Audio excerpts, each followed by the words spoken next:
करकाटा पर कोई ढेला मारी थवा काजी लगा हो कि कोई अमरूदिया पर चढ़ल हवा सुनी था नहीं।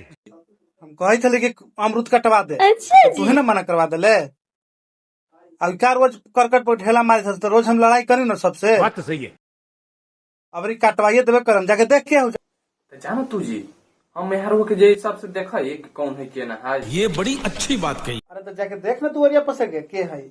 ऐसे हमरा थकल नहीं आज है। बकचोदी मत कर लौड़े। दिन भर वहीं जो गोहट मारे मारे होश ना है। क्या? सुते थे हमरा जाके देख तू अरिया पसे जो। आज जाई थी नतिया के कौन है से ओकरो आज गतिया पूरे कर देवल।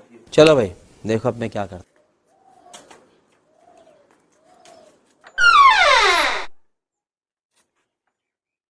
आई हो कौन अमरूदिया पर चढ़ता हो तोरा लाज शरम ना हवा सब कर काटवा धा के फोड़ देला।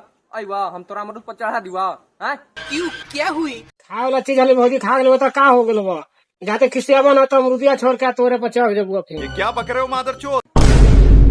आवे दे रे कुबड़ा नतिया आवे दे हमर भात रख बोला के रुक देखेला तो कह देला इका देखत नतिया कुबड़ा के कितना मन बड़ा है कहते कि अमरूदिया छोड़ के तोरे पर चढ़ जेबो। अरे बाप रे। पूछ के तू कुबड़ा के मिल जा बेटा फिर तेरी मैया। बोले ना कहावत है टंगरिया फाड़ी दम पे जा मुर्गिया तो रहिए जाता है चलता। कुबड़ा बोले ना बाबू अरे बाप रे। क्या पड़ोगे गणिया प्राण पे तो अमरूद खा भुला जेतो। हम कुछ नहीं वो कहले भौजी के कुछ ना बोला ऐसी कह था हम नहीं वो बोल उठा के पटके मरी जेबे करबो। छोदो कुबड़ा के मर जीती ता जलंग लग जतवा एका बोले वही नतिया के हैं एकर बेटी बहन से कैसे बात करे के चाही